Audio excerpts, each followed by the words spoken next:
नमस्कार दोस्तों, OCN network में आपका स्वागत है। 2013 की बात है। प्रधानमंत्री पद के लिए नरेंद्र मोदी का नाम तय हो चुका था, भारतीय जनता पार्टी की तरफ से भी और एनडीए की तरफ से भी। दिल्ली में ताल कटोरा स्टेडियम में कांग्रेस का अधिवेशन चल रहा था। बाहर मीडिया के कुछ लोगों ने मणिशंकर अय्यर से कोई सवाल पूछा और मणिशंकर अय्यर जो बड़बोले भी हैं, पाकिस्तान परस्त भी हैं, आजकल कहाँ हैं किसी को कुछ पता नहीं है। उन्होंने कहा कि साहब, मैं लिख कर दे सकता हूँ कि 21वीं सदी में नरेंद्र मोदी प्रधानमंत्री नहीं बनेंगे, नहीं बनेंगे, नहीं बनेंगे। यहीं नहीं रुके, फिर कहने लगे कि अगर वो चाहें तो यहाँ ताल कटोरा स्टेडियम के पास उनको एक चाय की दुकान हम दे सकते हैं। मतलब अहंकार चरम सीमा पर था और ये उस आदमी के लिए उनके बयान थे जो पिछले 13 साल से करीब 12 साल से गुजरात के लगातार चीफ मिनिस्टर बने हुए थे, नरेंद्र मोदी। अब वो मणिशंकर अय्यर तो पता नहीं कहाँ घुसे हुए हैं, पर नरेंद्र मोदी जरूर 2014 में भी प्रधानमंत्री बने और फिर देश की जनता ने उनको सिर आंखों पर रखा और 2019 में वो फिर से प्राइम मिनिस्टर चुन लिए गए। इसके बाद एक घटना और याद होगी आपको। मणिशंकर अय्यर ने जो कुछ उस समय कहा था, उसका खामियाजा कांग्रेस को कितना भुगतना पड़ा था, ये तो हम और आप सब जानते हैं। इसके अलावा भी केवल एक मणिशंकर अय्यर थोड़ा है कांग्रेस के पास में। उनके पास तो ऐसे बहुत सारे बयानवीर हैं जो बिना सोचे समझे कुछ भी कहते रहते हैं और केवल 10 जनपद को खुश करने के लिए। पर 10 जनपद भी कहाँ पीछे रहने वाला था। 2019 को याद करिए, जब राहुल गांधी ने चौकीदार चोर है कहकर के राफेल वाले मामले को तूल देने की कोशिश की और उनके दिमाग में संभवतः ये बात चल रही होंगी कि 1984 में उनकी दादी इंदिरा गांधी की हत्या के बाद उनके पिताजी राजीव गांधी को विपुल जनादेश मिला था 400 से अधिक सीटों का। तो उनके दिमाग में होगा कि 1989 में जब उनकी सरकार का पतन हुआ और कांग्रेस सत्ता से बाहर हो गई, तो इसकी वजह जो है वो भ्रष्टाचार के आरोप थे। बोफोर्स, पनडुब्बी, इस तरह के गंभीर किस्म के आरोप राजीव गांधी पर लगे थे और उनकी सरकार का पतन हो गया था और विश्वनाथ प्रताप सिंह के नेतृत्व में जनता दल की सरकार बन गई थी 1989 में। तो उनको लगा कि नरेंद्र मोदी पर भी राफेल को लेकर के हमले बोलो, उनको भ्रष्टाचार में लिप्त जो है चौकीदार बताओ। लेकिन क्या हुआ 2019 में? 2019 में 2014 के मुकाबले भारतीय जनता पार्टी को 21 अधिक सीटें मिली और वो 303 पर पहुंच गई। अभी कुछ समय पहले एक बयान तो राहुल गांधी का आया है और एक लालू यादव का आया है। और ये कौन लोग हैं? लालू यादव को तो आप जानते हैं, चारा घोटाले में 4 केस में तो सज़ा हो चुकी है, जेल भी काट करके आ चुके हैं, हेल्थ ग्राउंड पर इनको जमानत मिली हुई है, लेकिन अपनी हरकतों से बाज नहीं आ रहे हैं। जब माइक सामने होता है तो बौखलाहट में, कुंठा में कुछ भी बोलते हैं। ना अपनी उम्र का लिहाज, ना इस देश के प्रधानमंत्री की उम्र का लिहाज जो इस समय 74 साल के हैं, ना नरेंद्र मोदी की का जो विज़न है, जो उनकी लीडरशिप है, जिसका लोहा पूरी दुनिया मान रही है और जो हर समय देश की चिंता करते हैं। और पिछले 10 साल में देश में क्या बदलाव आए हैं ये हम आप सब जानते हैं, ये भी जानते हैं।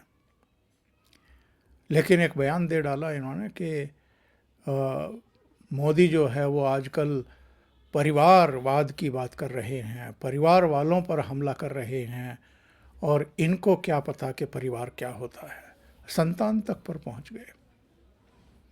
और उसके बाद क्या हुआ है ये आप जानते हैं।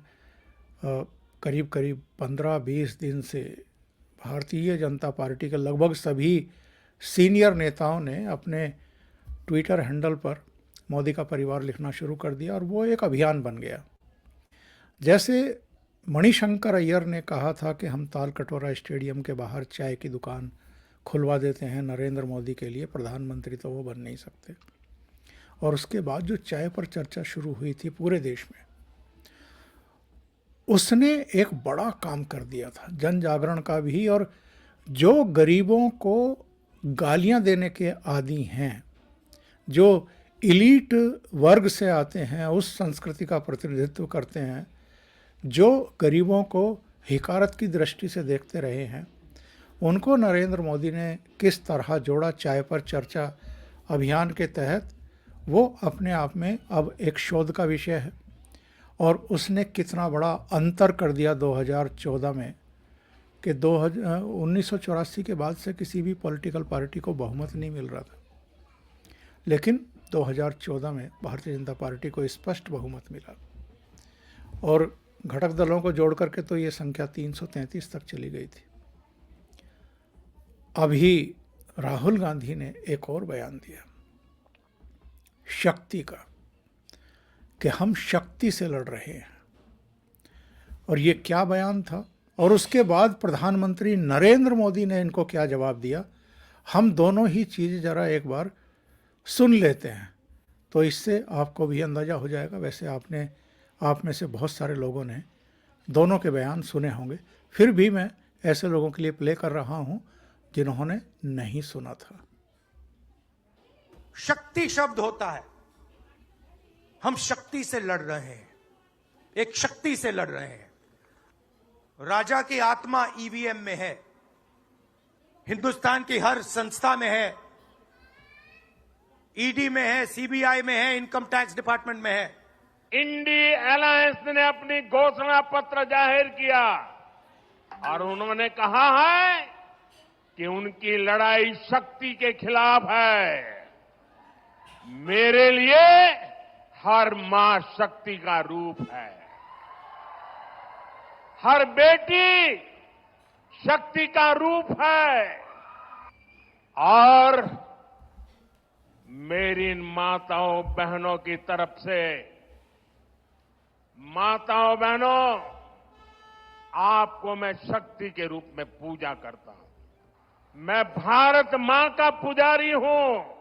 मैं आप शक्ति स्वरूपा सब माता बहन बेटियों का भी पुजारी हूं। और जिन्होंने कल शिवाजी पार्क में इंडिया अलायंस ने अपना घोषणा पत्र शक्ति को खत्म करने के लिए किया है, मैं इस चुनौती को स्वीकार करता हूं और मैं इन शक्ति स्वरूपा माताओं बहनों की रक्षा के लिए जान की बाजी लगा दूंगा। क्या भारत की धरती पर कोई शक्ति के विनाश की बात कर सकता है क्या? ये जवाब दिया प्रधानमंत्री नरेंद्र मोदी ने, और अगले ही दिन दिया। और इस समय क्या हाल है ये आपसे बेहतर और कोई नहीं जानता है। लोगों में गुस्सा है कि ये हिंदुओं, देवी देवताओं, सनातन पर लगातार अटैक करते हैं। कभी राहुल गांधी करते हैं, कभी लालू यादव करते हैं, कभी उनकी पार्टी के दूसरे नेता करते हैं, कभी दक्षिण में तमिलनाडु में स्टालिन के बेटे करते हैं, कभी उनका कोई मंत्री करता है, कभी समाजवादी पार्टी में रहे स्वामी प्रसाद मौर्य करते हैं, और आरजेडी कोटे के चंद्रशेखर यादव करते हैं बिहार में। तो ये सारे लोग जिस तरीके के हालात पैदा कर रहे हैं इस देश में, कि हिंदुओं का नाम लेकर के, शक्ति का नाम लेकर के आप कहते हैं कि हम ख़त्म कर देंगे, और जो एक प्रोपेगेंडा चलाया जा रहा है इस देश में, बरसों से बल्कि दशकों से चलाया जा रहा है, और जिस तरीके से कई बार हमें कुछ ऐसे अवांछित दृश्य भी देखने को मिलते हैं, जैसे बेंगलुरु की घटना, ये तो कल की ही है। एक हिंदू दुकानदार अपना दुकान बंद करने से पहले जो उसका प्रोसेसन होता है, हनुमान चालीसा से वो रोज़ाना अपनी दुकान बंद करते हैं सुनने के बाद, लेकिन कुछ मुस्लिम युवक वहाँ पहुँचते हैं और अजान का समय बता करके हनुमान चालीसा बंद करने की बात करते हैं। ये कर्नाटक हो या दूसरे राज्य हों, राजस्थान हो, मध्य प्रदेश हो, जब कांग्रेस की सरकारें होती हैं तभी ये उद्दंडता, ये स्वच्छंदता, ये मनमानी, ये मारपीट और ये इस तरह की हरकतें क्यों दिखाई और सुनाई पड़ने लगती हैं। ये अपने आप में एक सोच का विषय है। जानते तो हम सब हैं, राजस्थान में जब अशोक गहलोत मुख्यमंत्री थे किस किस तरह की हरकतें हुई, वारदातें हुई। आज वहाँ भारतीय जनता पार्टी की सरकार है, वो सारी चीज़ें ख़त्म हो गई या बंद हो गई। ख़त्म तो नहीं हुई, लेकिन कम से कम एक हिचक है। और उत्तर प्रदेश में तो ये हो ही नहीं सकता है, क्योंकि उनको पता है कि वहाँ बाबा बैठे हुए हैं, वो तो इलाज करते हैं सीधे सीधे। नरेंद्र मोदी के प्रति लोगों में जो आस्था है, जो विश्वास है, जो एक चार्म है, वो देखते ही बनता है। मैं आपको कोयम्बटूर का एक वीडियो दिखाऊंगा, लेकिन उससे पहले बेंगलुरु में जिस तरीके से घटना हुई और उसके बाद भारतीय जनता पार्टी की तरफ से तेजस्वी सूर्या से लेकर के कई नेता वहाँ पहुँच गए और आज तो वहाँ बाकायदा भगवा झंडे लेकर के प्रदर्शन किया गया है हिंदू संगठनों की तरफ से। तो ये जो जागरूकता आ रही है, ये इन बड़बोले नेताओं, अहंकार में चूर नेताओं के अहम को कहीं ना कहीं चोट पहुंचाते हैं। इनको पता है कि प्रधानमंत्री नरेंद्र मोदी की लोकप्रियता रत्ती भर भी कम नहीं हो रही है इनके गाली गलौज करने के बावजूद, और घंटियां बज रही हैं इनके कानों में। इनको पता है कि जून के पहले पखवाड़े में नरेंद्र मोदी तीसरी बार शपथ ग्रहण करने जा रहे हैं, तीसरी बार प्रधानमंत्री बनने जा रहे हैं। इसलिए भी जो इनकी बौखलाहट है, जो चिड़चिड़ाहट है, वो अपने चरम पर पहुंच रही है। बेंगलुरु की घटना देखते हैं किस तरीके से उस दुकानदार मुकेश को रोकने की कोशिश की गई, और उस घटना के बाद फिर हिंदू संगठनों ने जिस तरीके से एकजुटता का प्रदर्शन करते हुए बेंगलुरु में एक संदेश दे दिया कि ये चीज़ें बर्दाश्त नहीं की जाएंगी, सरकार चाहे कांग्रेस की ही क्यों ना हो। तो ये दोनों दृश्य ज़रा देखिए।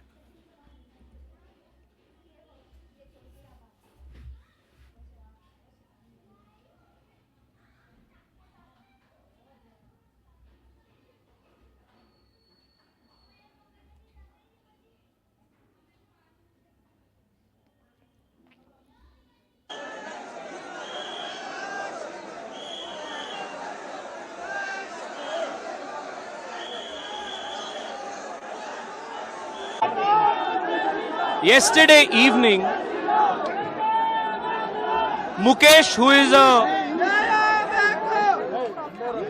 honest, hard-working shopkeeper in Nagratpet, was conducting his business in the evening. And in the evening time, he tells me that every day evening he had a practice of playing devotional songs, Hanuman Chalisa, on his speaker. Last evening, while he was conducting his business, attending to his customers and playing the Hanuman Chalisa, a few miscreants came to his shop, the whole of which is captured on CCTV.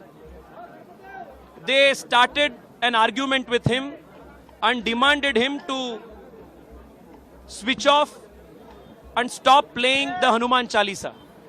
When he refused to do so, he was literally pulled out of his store, and 6 to 7 of these miscreants thrashed him, attacked him, and you may see the kind of injuries that Mukesh has sustained. He was all alone, and more than 7 to 8 of them have caused grievous hurt on his back, on his chest, on his head, temple and face. Immediately thereafter, Mukesh and the neighboring shopkeepers tried to reach the nearest police station to register an FIR. Even after submitting a detailed written complaint, the local police did not register an FIR. It was only after the intervention of Shri PC Mohan and myself and our local BJP leaders that at a belated stage an FIR was registered. FIR तक दर्ज नहीं की जा रही थी। ये जो बौखलाहट है मुस्लिम्स में भी और दूसरे वर्गों में भी केवल इसलिए है कि उनको ये दिखाई दे रहा है कि तमाम प्रपंचों के बावजूद मोदी की लोकप्रियता में कोई कमी नहीं है और मोदी के प्रति लोगों के विश्वास में भी रत्ती भर कमी नहीं है, और वो तीसरी बार प्रधानमंत्री बनने जा रहे हैं। तमाम आंकड़े, तमाम ओपिनियन पोल, सर्वे वगैरह सब कुछ चीख चीख करके कह रहे हैं। और ये जो आपा खो रहे हैं इसकी सबसे बड़ी वजह यही है। मैं कोयम्बटूर का एक वीडियो आपको दिखाना चाहता हूँ।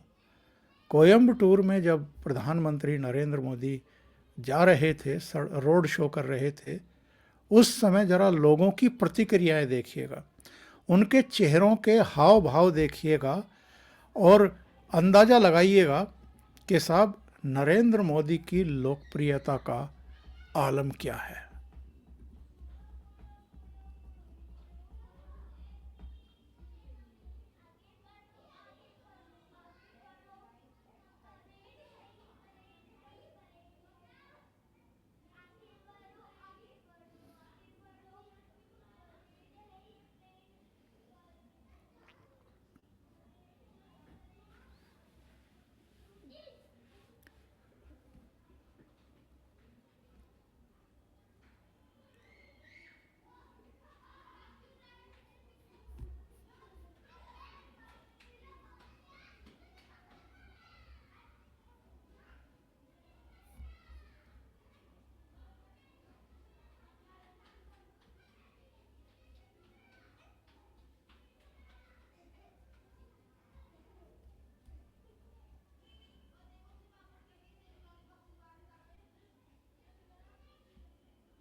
ये अगर तमिलनाडु के दृश्य हैं तो आप सहज अनुमान लगा सकते हैं कि वहाँ एक्चुअल में चल क्या रहा है। और ये जो बौखलाहट दिखाई दे रही है इसकी बड़ी वजह यही है।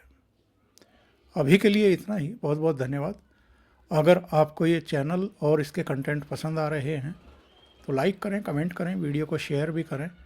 अभी तक अगर आपने ये चैनल सब्सक्राइब नहीं किया है तो सब्सक्राइब कर लें और साथ में लगे बेल आइकॉन को दबाना ना भूलें ताकि आगे आने वाले वीडियो और उनके नोटिफिकेशन आप तक पहुंचते रहें।